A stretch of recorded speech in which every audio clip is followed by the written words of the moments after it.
Ah, Hi there, Cheryl. hi there. Okay, good afternoon, everybody. My name is Jamie Balliet. I'm the chair. I'm going to open the meeting of the Snow Library Board of Trustees. Today is Tuesday, April 7th, 2026. It's 4:30 in the afternoon. We're in the Cape Cod room at Snow Library. Welcome to those joining us via Zoom. I'm going to see if there's anybody who has any public comments that they would like to make. Start. That would be me. Okay. I'm Mary Wright. Hi, Mary. I just assume if we can clarify the drought warning, the drought. Sure. Because we should do that anyway. So it is that the restrictions, these are in line with level 2 drought for this coming from the state. So it's that all starting in May 1 and when all non-essential outdoor watering is restrictive. So that means that activities such as the watering of lawns and gardens via sprinklers, watering via automatic irrigation systems, washing vehicles, and washing outside hard surfaces such as driveways, sidewalks, and decks are prohibited. The only exception to the list of non-essential water use is the irrigation of parks and recreation facilities, and that's allowed between 5 p.m. and 9 a.m. Other water are allowed between the hours of 5 p.m. and 9 a.m., including irrigation and suburban new lawn or plantings between in the month of May, and the use of handheld hoses and drip irrigation for watering of gardens and flowers and ornamental plants, and the watering of lawns using a handheld hose. So it is pretty restrictive. We will be having more information coming out about that from the Board of Water and Sewer. It'll be in the April bills for the water. And we will be doing additional campaigns through the season. And the other thing I just wanted to say was I'm president of the Orleans Citizens Forum, and we were able to do a program with the Lifetime Learning folks last week on immigration. And I just really appreciated the ability to be able to work with them on a partnership on a program, as opposed to two organizations doing the same session. Sure. On immigration. And I think it went quite well. I think the attendance was quite good. But we appreciated having the opportunity to work with Lifetime Learning. And I think Ellen and I came to some good understandings of maybe being able to do some future stuff together. So Great. just wanted to say thank you for being able to be there and being able to use your facilities and figure out how we can continue to work together. Great. Great. Thanks so much. Yep. Thanks for clarifying the drought restrictions as well. And always very, very supportive of partnerships. No reason to reinvent the wheel when you don't have to, and Absolutely. working together makes it for a better result. So moving on, we're not going to do the happenings at Snow Library this month. We're going to delay it for next month. We'll catch up with Joan then and the programming work that she's been doing. We're going to turn straight to the community refrigerator update. We're really lucky. This afternoon, Alex and Heather are here from the health department and are going to start by giving us sort of an overview about why the community refrigerator program was sought, why they're looking at the library, and then I want to open up to a broader discussion and do some question and answer so we can really sort of flesh things out a little bit. And if we need to, although it might not be fully compliant, we could stop our meeting for a moment and step out and look at stuff out and around the first floor of the library, which is probably the areas that we're thinking about. So turning it over to Alex and Heather, thank you for joining us. Yeah, thanks for having us. Hi, everyone. I am Heather Holbrook. I am the Assistant Health Agent with the Orleans Health and Human Services Department. So first, a little background on why we want to implement a community refrigerator into town is I attended a conference in the fall called MHOA. It's the Massachusetts Health Officers Association. And I listened to a presentation given by Hillary, the director at Eastham Health Department. And she really talked about how well her community refrigerator does in Eastham and how many people utilize it. And I was sold on the idea. I was like, okay, like I want this. I went back and I talked to Alex and I was like, I want a fridge in our town. Like, there's so many issues with access to food and food insecurity and all of that, as we all know.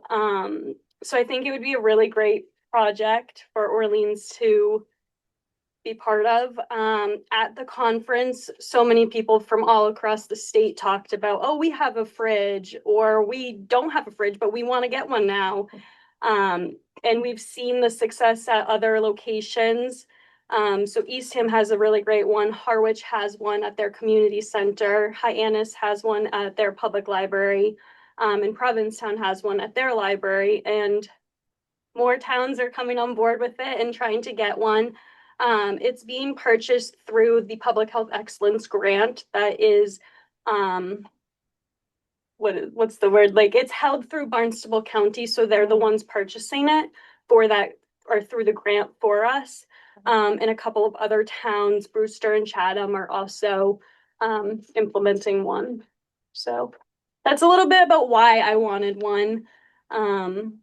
Was the grant just for the fridge itself, or does it also cover the purchasing of food and possible staff? So it does not cover the purchasing of food. I don't know how many of you have heard of the Family Table Collaborative, but they offer meals, and they stock, I think, all of the fridges across the Cape that are implemented, as well as the pantries. So I actually met with them not long ago and toured their facility, and they have an amazing, they do an amazing job, and they'll be providing meals to the fridge. On how we're going to pay for that, that comes after. So they wouldn't like withhold putting meals into the fridge. We would figure it out. There's different grants out there that we'd be applying for with the Family Table Collaborative. That would help with that. And then a lot of it will be donations. We're going to ask, community members, our local businesses, the grocery stores, restaurants, do you have anything extra that you can donate? Like just the other day, I went to Stop and Shop and it was buy one, get one free lettuce. And me at home, I was like, I don't need that, but I got it because I'm not going to pass it up, but I would have put that other one into the fridge. For donations, I think we're going to set it up in a way of twice a week, donations will be dropped off to us at the health department office, just so we can make sure, there's nothing going in that's expired, or maybe it's, it's not looking the best. So we'll accept the donations at the office, and then someone from the health department would come put it in the fridge. And then I go out, I travel like almost every day. I'm going out of the office to do inspections or test holes. And, the library is right in the center of town. So I always am driving by. I'll quickly, stop in, check on the fridge. So it would be monitored through the health department. We would not ask any of the library staff to look over it. That's not part of their job. That would be our job to do. So yeah. Okay. So at this point, other than your staff, you don't have any sort of a budget set for purchasing food, and the collaborative has said that they'll sort of invoice you at some point relative to what's being consumed. Yep, I think the idea to get us started would be donations, like Heather said, working with the Family Collaborative at first. And then as the project progresses, Heather's done an excellent job of reaching out to community members, organizations in town to say, hey, we're thinking of doing this. Can we partner? Would you be willing to donate some food? So I think that is all still in the works a little bit, but we certainly have, a little bit of a budget with Health and Human Services that we can keep this going, if need be. But the idea would certainly be to apply for grants and get donations from the community.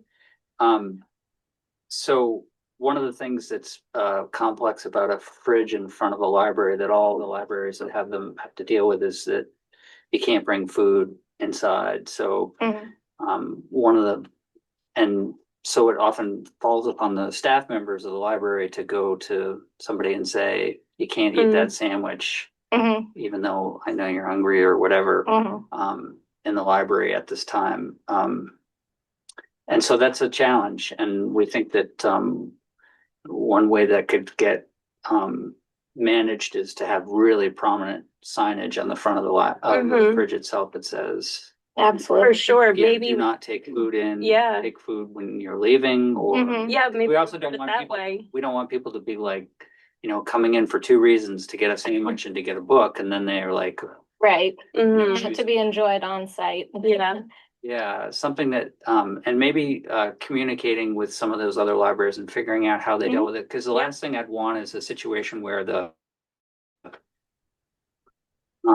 employees that we truly love in this facility to have a difficult scenario with repeat scenarios. Absolutely. And, there are obviously going to be things that we don't think of that are going Yeah. to happen. I mean, this is going to be a back and forth. Obviously, if it is not the right fit, or if there are things happening that just no one can control. I mean, this is, I don't want to say an experiment, like this is a project we'd really love to do, but obviously the location can change. And if something about it, if it really doesn't work, we will. We would remove Yep. it. Yeah. Absolutely. We don't want it to put any kind of pressure on library staff to take care of something. They're already busy. They're already doing their jobs. They do not need to deal with Take on the, that. Can you pass around the picture that you brought with you, Yeah. Heather? It might be, I think Tubby did put it in this it's in packet the too, I saw. That's the dimensions of the fridge. Do you, Right after. are they giving you the fridge? Is it like it's the towns or, okay. Yeah. I mean, about my experience with refrigerators, like you're responsible if something comes up with the fridge for repairs and. Mhm. I have also, I know Tavi sent me some questions that members had brought up. One was about the circuit Mhm. for where we would plug in the fridge. So I've been in contact with, DPW and they were going to look into that. As well as the building department and the electrical inspector in town. So that's all. They're in the process of doing that because I don't know anything about the circuits. I have no idea. So they were looking into all of that. If something happened to the fridge, we would figure out how to fix it Yeah. between different departments of town. Are any of the other fridges that you've heard about outside of buildings? I know that the Harwich Community Center one, was it outside when it was first? Or did they put it in an alcove? I can't remember. I'm not, I sure. don't We did think about that, is there an outdoor location? But from what we've heard talking to other towns who've done this, the refrigerators really had a hard time holding temperature outside. Yep. Even if they were under overhangs, there were just some issues with that. That Harsh Yeah, like weather. the sun. unfortunately, because that would have been great, like if we could make that work. Yeah, Somewhere outdoors, but It'd have to be a special unit. And yeah, Be something that would be covered, okay. yes. Yeah. Other questions from members? I was curious, has Lower Cape Outreach or HPC been involved in discussions or? Yeah, so Meredith, the health agent, and myself met with Lower Cape Outreach. We went there, we talked to them about it. They're on board with the idea. A lot of their donations come from the Boston Food Bank, and those donations are not able to be then donated elsewhere. So they can't necessarily be on board with, helping to donate the food, which is totally okay. But they're completely on board with the idea. At the end of the day, we all have the same goal in mind to help those in need. So yeah, they're on board with the idea. Mhm. And what happens if I'm a random gardener and I just drop off my tomatoes on the bench out there? Yeah, Which is, so it's definitely gonna happen. it probably will happen. I do plan to make a bunch of flyers to put on the outside, like, stop, don't put food in, go to bring to the health department. If we notice that, then obviously we'll have to push the message out more that maybe we need a third day for donations because so many people want to donate and they can't get there on It'd be a great whatever problem to day. have. Yeah, it'd be a great problem. So yeah, it's a little just kind of seeing what's gonna happen once we implement it. Mhm. Yeah. And Did that answer it? yeah, Okay. and then I was thinking about since our last meeting, so we had the power outage for some Yes. days and the library's closed. Mhm. What are the provisions for dealing with that refrigerator when Yeah. we're back in business? Yeah, so as far as power outages, Burst. yeah. I do understand that the library does not have a generator. I don't have one at home. When we lost power, I unfortunately had to throw all my food away. Some restaurants in town did not have a generator and had to throw all their food in the walk-in. So unfortunately, that's just out of our control. If we lost power and the food was in there, we would have to toss it. But we'd rather toss it than someone grabbing it and thinking it's safe to eat and then it's not. Getting it back up and running after a power outage, I think would be no problem. I think like at the same as home, it will just take time to get it up to temp. We would, maybe like put a lock on it or something so no one can open it until it gets to the temperature that it needs to be. Mhm.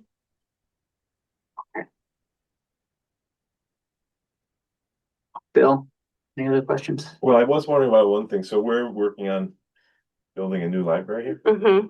Are there arrangements for this that really work that we should consider, like where it's a separate entrance for the refrigerator or anything like that? Have you seen anything that's I do love that idea. I mean, I do love that idea. if this is really successful and people in town are utilizing it, that would be a Mhm. great conversation to have. Yeah. And something we touched on before the meeting started, when this project came to fruition, we were brainstorming different places to go. And Orleans does not have a community center. And truly, the library, we kept circling back and saying the library is utilized so much. So many people come in and out of your doors. Yeah. And I think that the target audience, it would be the easiest place to reach everyone. It's walkable. We talked about having it at town hall, but it's hard to get to on foot, and we don't want to be out of reach for people. Yeah. So certainly in the future, if you're designing a new building and this is a program that the whole town is on board with and happy with, it'd be nice to be considered. Yeah. What a great thing to have for town people. Yeah, so the spot that we've been talking about, and Tavi, chime in whenever you would like, would be the area to the right when you go in the first set of doors. There's a large plant that would have to be moved. Yes, that's where we. Was Ron gonna look at the outlet and see whether that's a GFI outlet? Yeah, when I spoke to the electrical inspector, he said that outlet, like you could probably just plug it into that outlet, but just for safety, like see what else did to that outlet. What it's been daisy chained with, yeah. Yeah. That's, knowing the history of the library and the renovation that was done in the 90s, there's a chance that goes back, into the staff area. And there might be 12 outlets, 15 outlets on it. Yeah, and that's why we would want to make sure Ron and anyone else, through the electrical inspector, the building department, take a look at it and just verify for us that it's safe. Okay. Yes, I'll reach. Steve Wickland was in the other day and. Did he come by? mentioned to Okay. me- Yeah, he had mentioned to me it's on his list to do. He's very busy. He can, move things around at some point. Mhm. So he can make that a priority. Okay. Needs to be a priority to take a look at that. Yeah. Great. Okay. Even though that spot in between the two sets of doors isn't outside, it is exposed to a lot of air movement. And it, sometimes in the summer it's really hot right there. So the fridge is going to make that area even hotter. So that's just something we'll have to deal with and see how it's working and see how hot it is in there. I expect that a modern fridge like this isn't going to run that much. So, but it's a glass front, so it probably isn't as efficient. I don't know. Learning all these things. Yeah. No, it's a good thought. The electrical inspector, he said that there probably wouldn't be any problems with it being held in there. But I guess, we'll probably have to plug it in the summer and just kind of see what the temp's at. And obviously, if the temperature is not where it's supposed to be, we'd have to think of a different spot. Okay. Yeah. I think if we're all a yes, what timeline were you thinking? Were you thinking about it, trying to get it during the summer months, or were you thinking about not doing it until most of the renters are gone? Or? So we want to do it as soon as possible. Like I previously said, Barnstable County is ordering the fridge. I will push for an answer on an expected date because I haven't gotten one yet. So I'll email and find out tomorrow when I get back to the office and be like, It hey, sounds like the order has been placed. They're just but they waiting on haven't them. said, yeah. Yeah. Mm-hmm. Okay. And if we find that that location isn't a good location, we'll have to sort of spend some time trying to find something better. But Yeah, absolutely. once it comes into the library, it just becomes such a more difficult issue for us. Mm-hmm. Than preventing food from going in. You know. I think it sounds like that just would not be ideal at all. Yeah. You know, hopefully it works in that front room. I certainly wouldn't want to put your staff in a position where they had to repeatedly tell people, you know, they can only grab food on the way out or something. We want it, hopefully that front room works, and we'll see. It can be like I said, an ongoing conversation, and we can make adjustments as we go. Yeah. So what's say after 6 months or a year, what's a measurable for you in terms of, has this been a success, or is it something that Yeah, I guess just kind of listening to feedback from community members. Yeah, and we're gonna, you know, keep track of all the food that is going in, gone. Certainly what's put in and what's taken out, and hopefully it's going to the right places, and talking to people who might be utilizing it. So, you know, coming back to give you an update would be exciting. Yeah. Hopefully it's a success. and is the collaborative, was that their correct name? Have they given you an idea of what most of the products will be? I mean, will they be sort of pre-prepared meals for a certain number of people in a bag that is labeled family of 4, or will it be? So it's the Family Table Collaborative. So they can do a bunch of different meals. So for example, they said that for Hyannis, a large amount of the population getting the food are homeless, and they don't have a microwave to go back to and heat up a meal. So they do sandwiches. Okay. So it's just like a picture, like a takeout container with the meal in it. I think for us in Orleans, probably meals that you would just go home and heat up would be appropriate for the town. But also they know so much more than we do about, you know, all of it. So they kind of would pick and choose the menu. Yeah, we might defer to them Yeah. for suggestions to get started, and then see how it goes. Yeah. We'll see what people are taking, and Yeah. maybe what gets left behind. I mean, it'll be fascinating too in the summer months, because Yeah. the number of book and DVD checkouts that we see, you know, soars, and this place on a rainy day is just, I mean, the fridge will probably be empty. Yeah. I But wonder. I'm a big believer in you never know what someone's going through. So we don't necessarily care who's taking the food as long as someone's taking it. Sure. You know, whether it's one person taking it, that's one person we're helping. So that's really where. Yeah. Okay. Yeah. Great. Any more questions? I just had one more, looking at this Yeah. picture and thinking about what Jamie asked about the staff Yeah. not being involved, or is involved as little. Because I see it here, could it be called Orleans Community Refrigerator to take away the connect? I mean, it is here, certainly. Yeah. But that this sort of makes you think that, Yeah. the library is responsible for it. I just Yeah. Orleans. That's a good point. Yeah, it will be called the Orleans Community Refrigerator. I've already been planning in my head to put a sign up saying, like, if this fridge needs any type of assistance, if there was a little spill or something, call the health department. Please do not ask the library staff. Yeah, we'll make sure our contact info is on there. Yeah. Yeah, I mean, we definitely don't mind being the eyes on it, but it's just. I have a question, Jamie. I have a Sure. question. Right, Where Cheryl? are all these signs gonna go? Hopefully, I don't know. It's a turn. Hopefully right on the outside of the fridge. Also on the side, we could put them up, I was thinking just like little flyers that I would make up.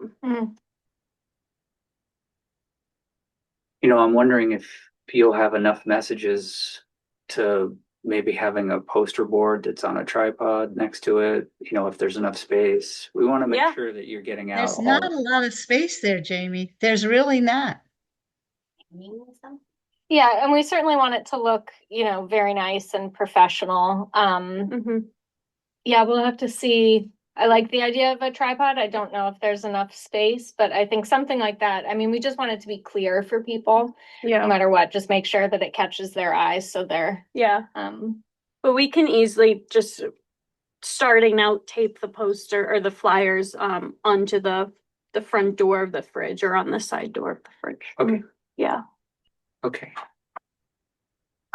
Any other questions from anyone? Thanks. I think it's exciting. Thank Yeah. you. thank Yeah. you for the Yeah. support. Yeah, we really appreciate you coming in on such short Of notice. course, too. yeah, happy to Absolutely. be here. I have to get the agenda and the whole package together, but I don't know if that also qualifies with staff assistants like. Oh, you didn't get notice in time. It was 7 days before No, now. it was We don't- great. I really appreciate that. Yeah, And Thank you. There's so many things that the health department's working on, the new health department. Yes, yep. And thank you so much for all the stuff that you're doing, because yeah, it's absolutely. really helping the town. And Thank you. I know the select board like to take credit for doing lots of things, but in this case, I know that the staff are doing a really good job. So keep it Thank up. you. I'll pass that along to everyone else at Yeah. Health and Human Services. Thanks. Yeah, thanks for joining. Yeah. And Tavi has my contact, so if anyone has questions, you can share it out. Send me an email, stop by the health department. Yeah. Yeah. Thank you. Great. Yeah, I can give you all. All righty. And I can act as a company if any of you have any questions or things. Yeah, you can reach out. The one to. Yeah. The in between. Thanks, Tavi. Thank you, Yeah. Alex. All right, great. All right, thank you. Have a good night.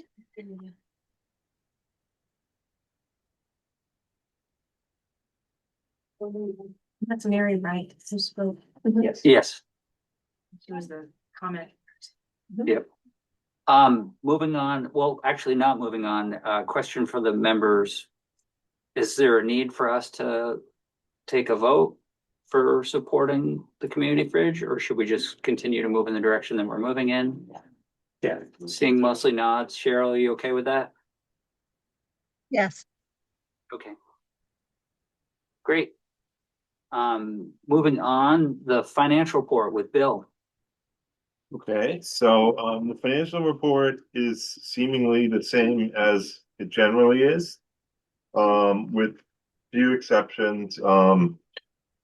There was a big dip last month in the salaries and operating expenses, and now I think it's back to more what's the norm, probably due to hires changing or something. Yeah, so that was the one mystery I had this month. And yeah, otherwise it's kind of steady at the same place it has been for quite a while now.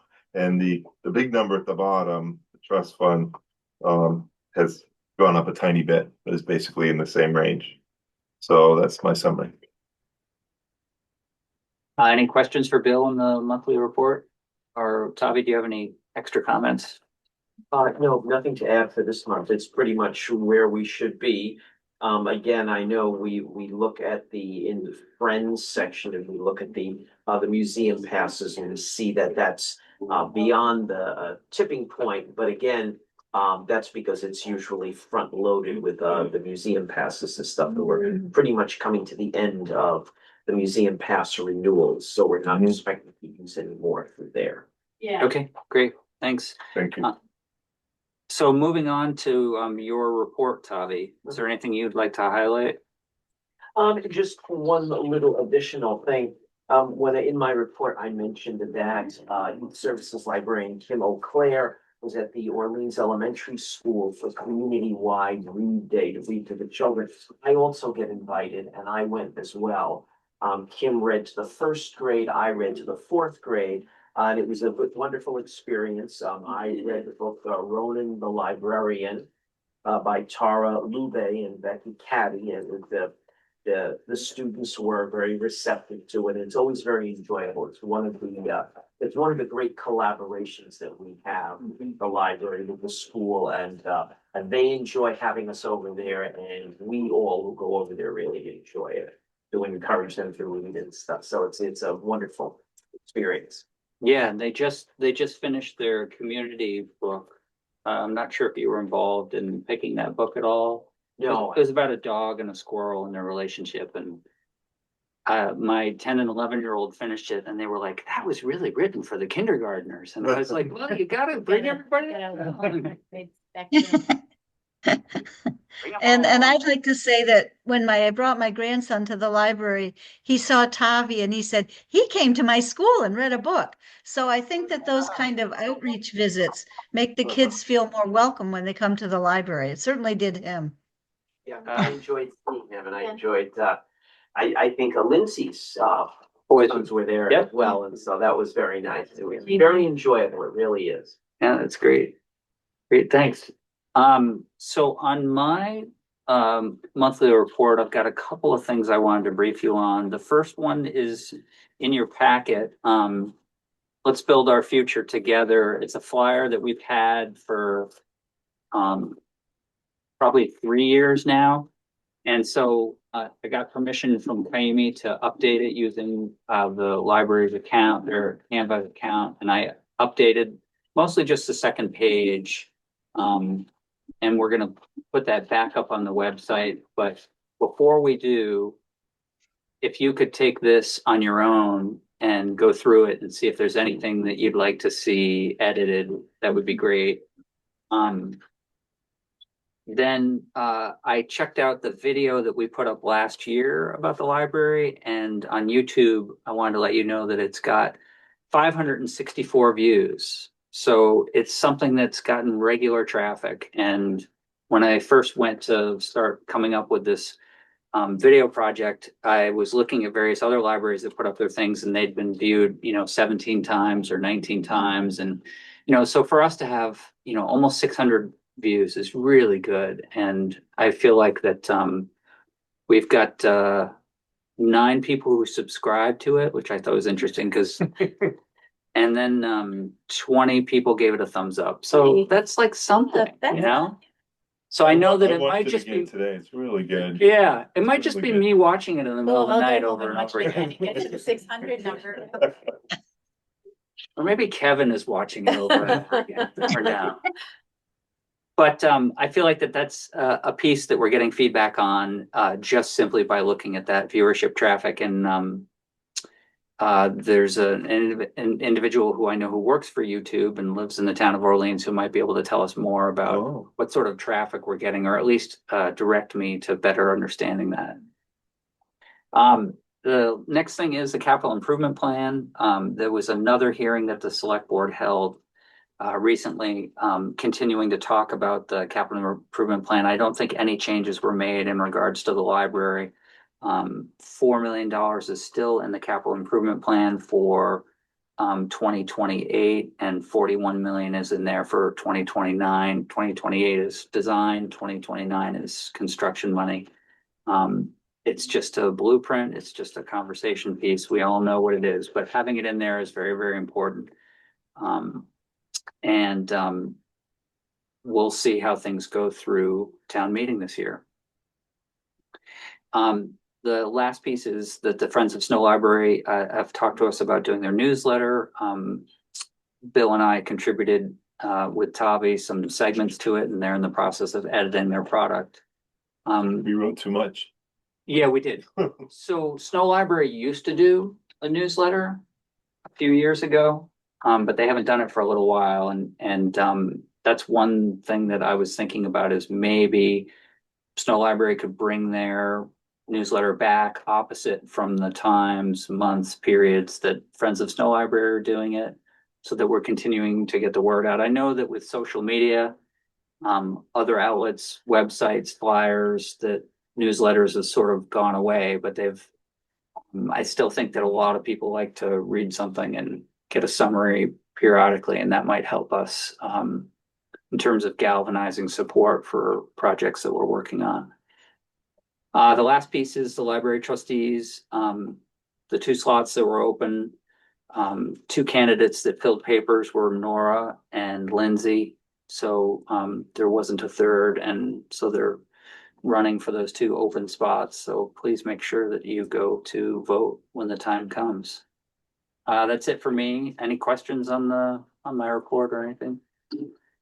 So moving on to the minutes, I'll entertain a motion to approve the minutes from Tuesday, March 3rd, 2026.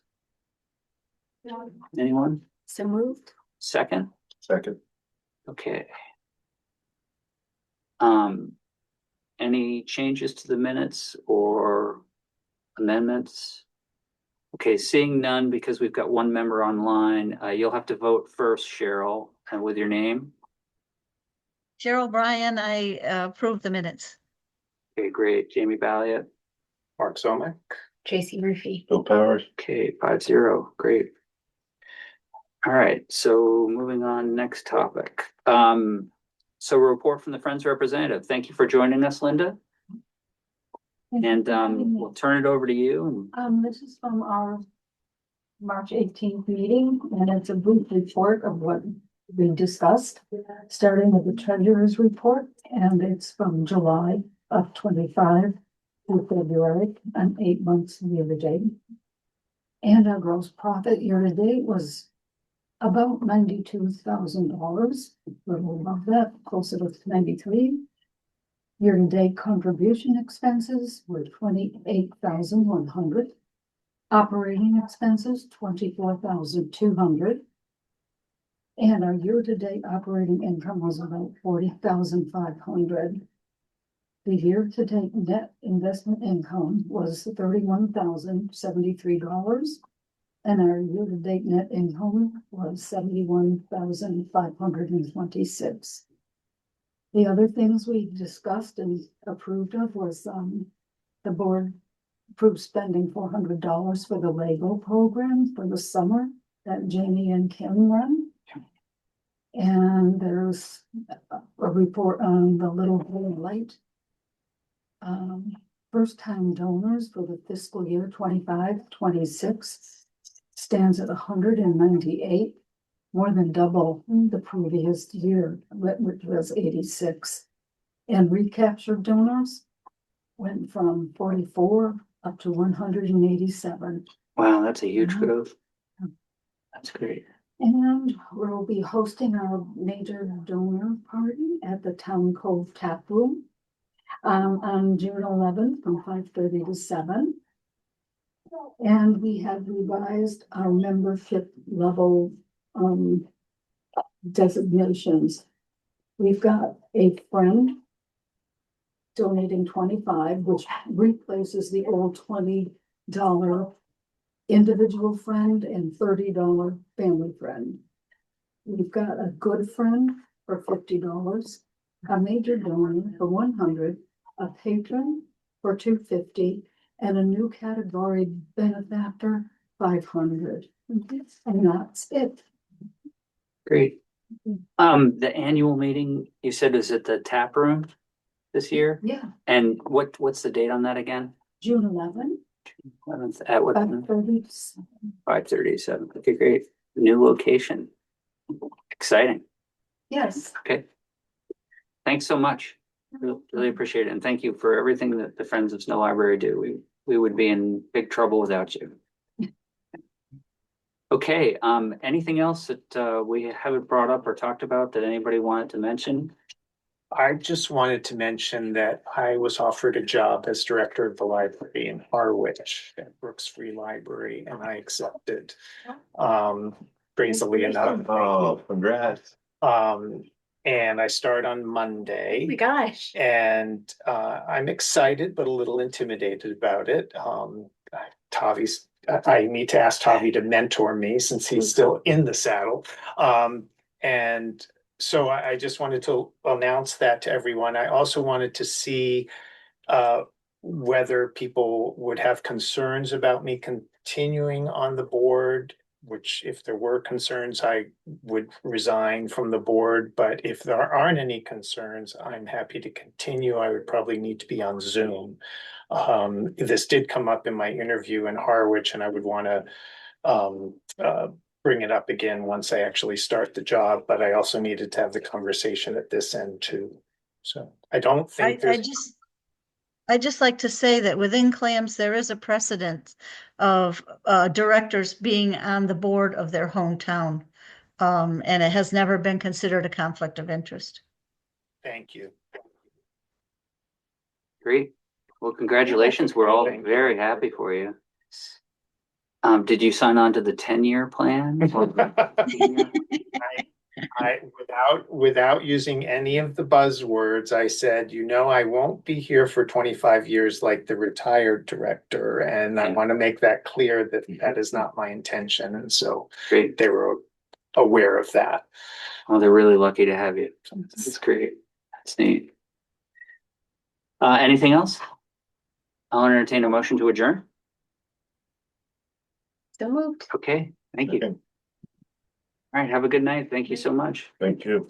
Oh, that's awesome. Thanks. That's my, when I grew up, my grandparents had a house in Harwich, so I'm sure they've renovated, but the room used to be like way up top, like a, roof coming, the roof coming down on both sides, and That's great. rows and rows of holes.